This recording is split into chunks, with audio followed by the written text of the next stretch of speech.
আসসালামু আলাইকুম ওয়া রাহমাতুল্লাহি তাআলা ওয়া বারাকাতুহু। আলহামদুলিল্লাহ নাহমাদুহু ওয়া নাসাল্লি আলা রাসূলিল কারীম।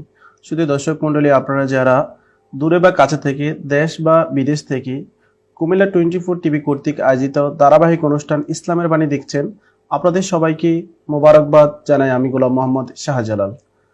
শুধু দর্শক মণ্ডলী, আমরা জানি মহান আল্লাহ তাআলা প্রেরিত 12টা মাস, এর ভিতরে গুরুত্বপূর্ণ একটা মাসের নাম হলো মুহররম মাস। আমরা আজকে মুহররম মাসের 10তম দিনে আপনাদের সামনে উপস্থিত হয়েছি। আজকে আমরা মুহররমের গুরুত্বপূর্ণ তাৎপর্য নিয়ে আলোচনা করব। এরই মাঝে আজকে আমাদের সাথে স্টুডিওতে উপস্থিত আছেন হযরত মাওলানা হাফেজ মোহাম্মদ রফিকুল ইসলাম ভূঁইয়া সাহেব। আসসালামু আলাইকুম ওয়া রাহমাতুল্লাহি ওয়া বারাকাতুহু। আপনারা কেমন আছেন?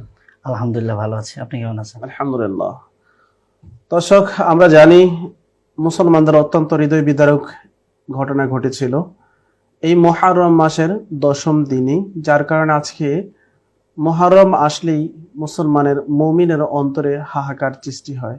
তার এই ধারাবাহিকতায় আজকে আমরা আলোচনা করব এই হাহাকার কেন, এই 10ই মুহররম আমাদের কাছে কি নিয়ে আসছে, কেন এত আশুরার তাৎপর্য, এই সম্পর্কে আজকে হুজুরের সাথে আলোচনা করব। হুজুর, আপনার সাথে আমি সর্বপ্রথম জানবো, মুহররম আসলেই সবাই আশুরা নিয়ে আলোচনা করে।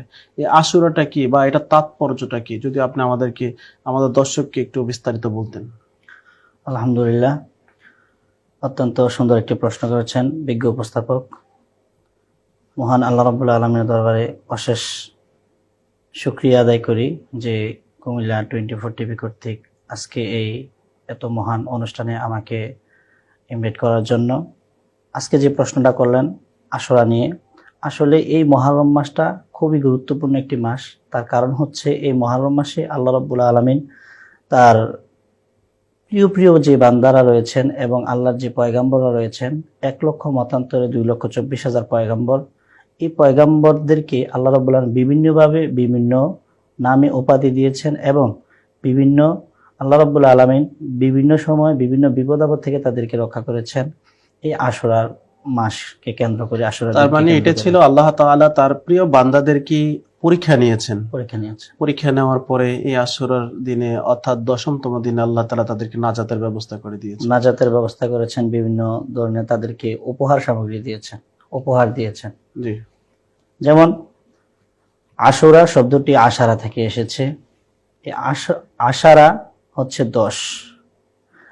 10কে কেন্দ্র করে, 10 দিনকে কেন্দ্র করে মুহররম মাসের প্রথম দিন থেকে শুরু করে 10 দিন পর্যন্ত আশুরা বলা হয়।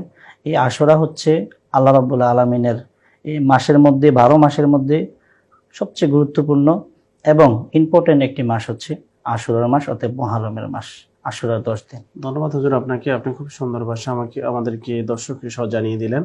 আমরা বিস্তারিত আলোচনা করছিলাম 10ম দিন, অর্থাৎ আশুরার 10ম দিন উপলক্ষে। আমরা জানি এই 10ম দিন আমাদের সবার কাছে খুবই তাৎপর্যপূর্ণ। এই জন্যই পৃথিবীতে যদি কেউ এক ক্লাস ত্যাগ করে অপর ক্লাসে যাইতে চায়, তাহলে তাকে অবশ্যই পরীক্ষা দিতে হয়। এক্সামে সাকসেস হওয়ার পরেই কিন্তু তাকে উপরের ক্লাসে পাঠানো হয়। ঠিক এমনিভাবে আল্লাহ রাব্বুল ইজ্জাত তার প্রিয় বান্দাদের কাছ থেকে যুগে যুগে প্রত্যেকটা পয়গাম্বরের কাছ থেকে পরীক্ষা নিয়েছেন। পরীক্ষা নেওয়ার পরে আল্লাহ তাআলা যেই দিন বান্দাকে পরীক্ষার থেকে মুক্ত দিয়েছেন বা নাজাত করেছেন, ওই দিনটা ছিল 10তম দিন। প্রত্যেকটা পয়গাম্বর এই দিনেই আল্লাহ তাআলা শুকরিয়া আদায় করে নামাজ আদায় করেছে। হুজুর, আপনার কাছে জানতে চাই, আমাদের কয়েকটা নবীর উল্লেখযোগ্য যদি আপনি বলতেন যে কোন কোন নবী এই আশুরার দিনে আল্লাহ তাআলার কাছ থেকে কি নিয়ামত পেয়েছে অথবা কি পুরস্কৃত হয়েছে, এই বিষয়ে যদি আপনি আমাদেরকে একটু। অত্যন্ত সুন্দর একটি প্রশ্ন করেছেন। আসলে আশুরার এই দিনটি হচ্ছে গুরুত্বপূর্ণ দিন বটে। তার মধ্যে সর্বপ্রথম যে পয়গাম্বর আল্লাহর কাছ থেকে গুরুত্বপূর্ণ একটি নিয়ামত পেয়েছেন, সেটা হচ্ছে আদম আলাইহিস সালাতু ওয়াস সালাম। তিনি আল্লাহর কাছ থেকে ক্ষমা প্রাপ্তি হয়েছিলেন এই আশুরার দিনে। কারণ রাসূলুল্লাহ সাল্লাল্লাহু আলাইহি ওয়াসাল্লামের নাম মোবারকের উসিলা নিয়ে ক্ষমা চেয়েছিলেন আল্লাহ রাব্বুল আলামিন। মুহররম মাসের 10 তারিখে আল্লাহর এই পয়গাম্বরকে ক্ষমা প্রদান করেছিলেন এবং ইব্রাহিম আলাইহিস সালাতু ওয়াস সালামকে জন্ম দিয়েছিলেন, অতএব দুনিয়াতে আগমন ঘটাইছিলেন এই আশুরার মুহররমের 10 তারিখে। এবং ইব্রাহিম আলাইহিস সালাতু ওয়াস সালামকে দুনিয়াতে যে নমরুদ কর্তৃক যে আগুনে আগুনে নিক্ষেপ করা হয়েছিল। আগুনে ফেলিয়েছিল, সেই আগুন থেকে মুক্তি লাভ করাইছিলেন এই মহরমের 10 তারিখে, এবং ইব্রাহিমকে খলিল উপাধি দিয়েছিলেন এই আশুরার এই 10 তারিখে। আল্লাহ রাব্বুল আলামিন মুসা আলাইহিস সালাতু ওয়াস সালামকে প্লাবন থেকে, পানি থেকে, যে সাগরে ডুবা থেকে আল্লাহ রাব্বুল আলামিন বাঁচাইছিলেন এই আশুরার 10 তারিখে, এবং ফেরাউনকে যে পানির মধ্যে ডুবাইয়া আল্লাহ রাব্বুল আলামিন ধ্বংস করেছিলেন ফেরাউনের সকল দলপল, সব এই আশুরার 10 তারিখে এটা ঘটেছিল। তাহলে আপনার তথ্য অনুযায়ী আমরা যা পাইলাম, আল্লাহ তাআলা হযরত আদম সফিউল্লাহকে 10তম দিনে, মুহররমের 10তম দিনে আল্লাহ তাআলা তাকে সে যে ভুল করেছিল আল্লাহর কাছে ক্ষমা চাওয়ার পরে আল্লাহ তাআলা তাকে মাফ করেছিলেন। জি, শুধু আবার এটা এমনও হয় যে আল্লাহ তাআলা তাকে জান্নাত থেকে যেদিন বাইর করেছেন ওই দিনটাও কিন্তু ওই দিন 9তম দিন অতিক্রম করে 10তম দিন ছিল, তো ওই দিনটা আশুরার দিন ছিল। এবং সবচেয়ে মজার বিষয় হলো, আমরা যখন কোনো মুসিবতে পড়ে যাই, কখনো বিপদে পড়ে যাই, তখন আমরা শাফা খতমের আয়োজন করি, খতমে ইউনূস। জি, খতমে ইউনূসের যদি ইউনূস আলাইহিস সালাম যখন মাছের গর্ভে ছিলেন, মাছের গর্ভে থাকার পরে সে এই দোয়াটা পড়েছিলেন যে আল্লাহ তাআলা যাকে হজম না, অবশেষে যখন তাকে পাড়ে বা তীরে যে যখন বের করে দিয়েছিলেন, ওই দিনটা কিন্তু আশুরা ছিল। আর সে আল্লাহ থেকে নাজাত পাওয়ার পরে আল্লাহ শুকরিয়া আদায় করেছে। এই জন্য এই দিনটা খুব তাৎপর্যপূর্ণ। দর্শক, আমরা জানছিলাম আশুরা উপলক্ষে যে আশুরার দিন খুব গুরুত্বপূর্ণ, কিন্তু আমরা পূর্ববর্তী নবীদের ব্যাপারে জানছি। আমি আপনার কাছে জানতে চাই, আমাদের প্রিয় নবী হযরত মুহাম্মদ সাল্লাল্লাহু আলাইহি সাল্লামের এই পরীক্ষা বা এই 10তম দিনে কি সবচেয়ে বেশি স্মরণীয় ঘটনা কি ছিল, এই বিষয়ে যদি আমাদেরকে একটু তুলে ধরতেন আপনি। আসলে প্রশ্নটা খুব হৃদয় বিদারক একটা প্রশ্ন।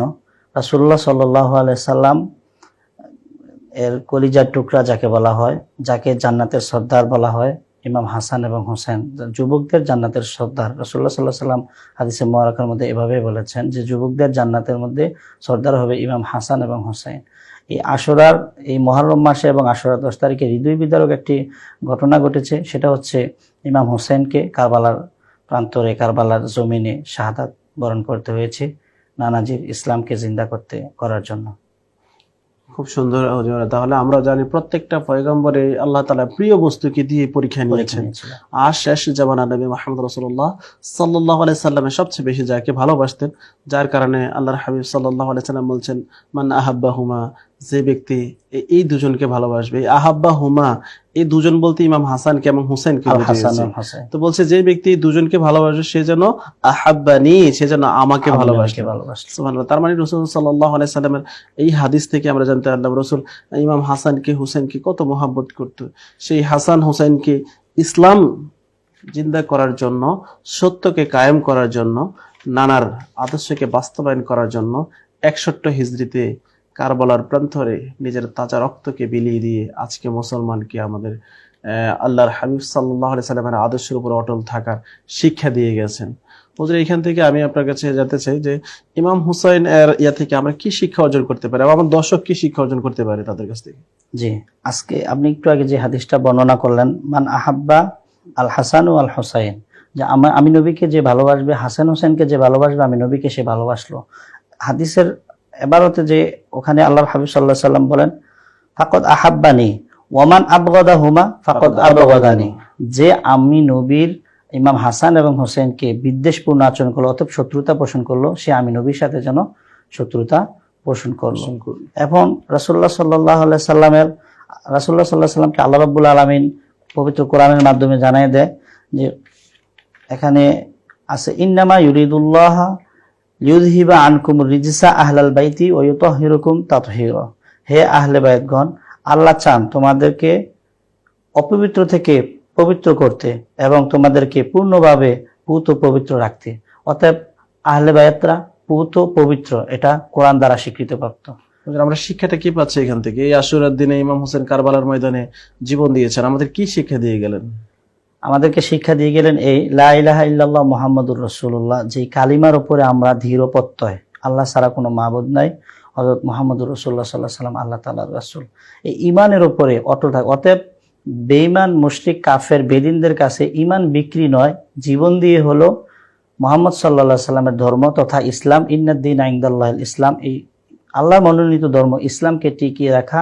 জীবন চলে যাবে, বাট ঈমান যেন না যায়। অতএব ঈমানকে ধরে রাখবো এবং জীবন বিসর্জন দিয়ে হলেও ইমানকে ধরে রাখতে হবে। ধন্যবাদ হুজুর আপনাকে, আপনি আমাদেরকে খুব সুন্দর ভাষায় আমার দর্শক মণ্ডলীকে সঙ্গে জানিয়ে দিলেন, বা আমরাও জানতে পারলাম ইমাম হুসেন কারবালার ময়দানে জীবন দেওয়ার একটাই কারণ ছিল, ইমানকে রক্ষা করার জন্য গর্দানকে দিয়েছে, তারপরে ইমানকে দেয় নাই। আমরা জানি শুধু এখন 61 হিজরা থেকে অতদিন পর্যন্ত অনেক আল্লাহ তাআলার নেককার বান্দা ছিলেন যারা ইমান দেন নাই, নিজের গর্দানকে দিয়েছেন, নিজের জীবনকে দিয়েছেন, তারপরও ইমানটা মূল্যবান জিনিস। আল্লাহ তাআলা আমাদের সবার ইমানকে হেফাজত করুক। হুজুর আপনার কাছে আমি অবশেষে জানতে চাইবো এটা যে আমরা ইমাম হুসাইন রাদিয়াল্লাহু তাআলা আনহু আমাদেরকে যে এই কারবালার প্রান্তরে যে শিক্ষা দিয়ে গেছেন, এর ভিতরে আমরা জানি নামাজের বিষয়ে বর্তমানে আমাদের সমাজে এমন মানুষ আছে আশুরার দিনে নামাজ পড়ে নাই কিন্তু জুলুস করে বা মিছিল করে, তাজিয়া মিছিল করে। এই বিষয়ে আপনার মতামত কি? নামাজ পড়ে নাই বাট কিন্তু মিছিল করতেছে, এখন এটা কি মূলত ইমাম হুসেনের মহাব্বত আসতেছে না অন্য কিছু প্রকাশ পাচ্ছে? জি, ধন্যবাদ, অত্যন্ত সুন্দর একটি প্রশ্ন করেছেন। আসলে আশুরার এই দিনকে কেন্দ্র করে নামাজ হচ্ছে ফরজ, আর আহলে বাইতকে মহাব্বত করা, ভালোবাসা হচ্ছে ওয়াজিব। হ্যাঁ, আহলে বাইতকে ভালোবাসতে হবে, মহাব্বত করতে হবে, এবং নামাজ ছেড়ে দিয়ে নয়, নামাজকে ধরে রেখে, অর্থাৎ নামাজকে আলাদা রেখে আহলে বাইতকে মহাব্বত করা। তাই না, আমি তো জানি কারবালার ময়দানে ইমাম হুসাইন যখন শেষ বেলা যখন জীবনটা ওনার গর্দানটা কেটে দেবে, জি তখন কিন্তু নামাজের তাগিদ দিয়েছে। হুজুর এই বিষয়টা একটু আপনি তুলে ধরেন, আমার দর্শক কিন্তু এই বিষয়টা জানতে চাচ্ছে। জি, অত্যন্ত সুন্দর একটি প্রশ্ন। রাসূলুল্লাহ সাল্লাল্লাহু আলাইহি সাল্লামের দৌহিত্র ইমাম হোসেন রাদিয়াল্লাহু তাআলা আনহু নামাজকে কত গুরুত্ব দিয়েছিলেন। কাফের মুশরিক বেদিন তারা কিন্তু ইমাম হোসেনকে শহীদ করে নাই। কারবালার প্রান্তরে ইমাম হোসেন শহীদ যাদের হাতে হয়েছিল তারা নামধারী মুসলমান ছিল, তারা নামাজে ছিল, তাদের মাথায় টুপি ছিল, পাগড়ি ছিল, পাঞ্জাবি ছিল। তথ্য অনুযায়ী এমন বলা হয় 22,000-এর ভিতরে প্রায় 7,000 হুফাজুল কোরআন ছিল। জি, প্রায় 3,000-এর অধিক মুফতি ছিল। ওই সময়কার ইমাম হোসেনকে যখন কারবালার প্রান্তরে শাহাদাত করা হয়, তখন ইমাম হোসেন কিন্তু অবরুদ্ধ অবস্থায়, ফজরে আজান হয়েছে, ফজরের জামাত তিনি করেছেন। ইমাম হোসেনের শিবিরে জুমার আজান হয়েছে, জুমার নামাজ সেখানে হয়েছে, এবং ইমাম হোসেন এই জুমার দিন খুব হৃদয় বিদারক একটি বক্তব্য প্রদান করেছে। জুমার নামাজের পর থেকে আসর পর্যন্ত ইমাম হোসেনকে শহীদ করা শুরু হয়, অর্থাৎ যুদ্ধ শুরু হয়। এর ভিতরে একে একে 82 জনকে যখন শহীদ করা হয়, তারপরে ইমাম হোসেনকে সীমার শহীদ করে 72 বার তার উপরে বরলব, ছুরি, বিভিন্ন আঘাত তার উপরে আসে। তারপরে ইমাম হোসেন রাদিয়াল্লাহু তাআলা কারবালার প্রান্তরে সেজদায় লুটায়ে পড়ে গর্দান দিয়ে তাকে কি করা হয়? শহীদ করা হয়। দেখুন, একটা ইম্পর্টেন্ট বিষয় যে যুদ্ধের ময়দানে তাদেরকে অবরুদ্ধ করে রেখেছে, তাও কিন্তু ইমাম হোসেন নামাজ ছাড়ে নাই। অর্থাৎ যারা আজকে তাজিয়া মিছিল করে, নামাজ বাদ দিয়ে যারা ইসলাম বিদ্বেষী কাজ করে, আমরা মনে করি না যে তারা ইসলামের পক্ষে কোনো উপকার বয়ে আনবে। ধন্যবাদ হুজুর আপনাকে, আপনি খুব সুন্দর ভাবে আমাদেরকে বুঝিয়ে দিয়েছেন। আমরা রাসূল সাল্লাল্লাহু আলাইহি সাল্লামের আহলের প্রতি ভালোবাসাও রাখতে হবে, আল্লাহর হুকুমও পালন করতে হবে। আমরা অনেক সময় এমন হয়ে যায় গায়ে বিভিন্ন ধরনের প্রহার করি বা বিভিন্ন ধরনের আঘাত করি, তাজকিয়া মিছিল করি, তো এগুলো করতে গিয়ে আমাদের নামাজ পর্যন্ত ছুটে যাচ্ছে। আমাদের এলাকায় অনেক জায়গায় দেখা যায় আতশবাজি ফোটায়, বিভিন্ন ধরনের আয়োজন করে, তো এই ঢোল বাজায়। ইসলাম কখনো এগুলোকে সাপোর্ট করে না। তো আমি অনুরোধ করবো আমার মিডিয়ার মাধ্যমে দর্শক মণ্ডলী যারা দেখছেন, মেহেরবানি করে আমরা নামাজের প্রতি গুরুত্ব দেব, নামাজের প্রতি সবাই চেষ্টা করবো যাতে নামাজটা কন্টিনিউ আমরা আদায় করতে পারি। কেননা ইমাম হোসেনকে ভালোবাসার অন্যতম মাধ্যম হলো নামাজ পড়ায়। রাসূল সাল্লাল্লাহু আলাইহি সাল্লাম বলছে, মুসলমান আর কাফেরের মধ্যে পার্থক্য হলো নামাজ। আল্লাহ তাআলা যাতে আমাদের সবাইকে সঠিকভাবে 5 ওয়াক্ত নামাজ পড়ার তৌফিক দান করে। আমান তৌফিক ইল্লা বিল্লাহ। ধন্যবাদ দর্শক, আপনারা যারা এতক্ষণ আমাদের প্রোগ্রামটি দেখেছেন। আমরা পরবর্তী প্রোগ্রামে আবার আপনাদের সামনে উপস্থিত হব নতুন কোনো বিষয় নিয়ে, নতুন কোনো অতিথি নিয়ে। সে পর্যন্ত সুস্থ থাকুন, ভালো থাকুন, এই প্রত্যাশায় বিদায় নিচ্ছি। আসসালামু আলাইকুম ওয়া রাহমাতুল্লাহ।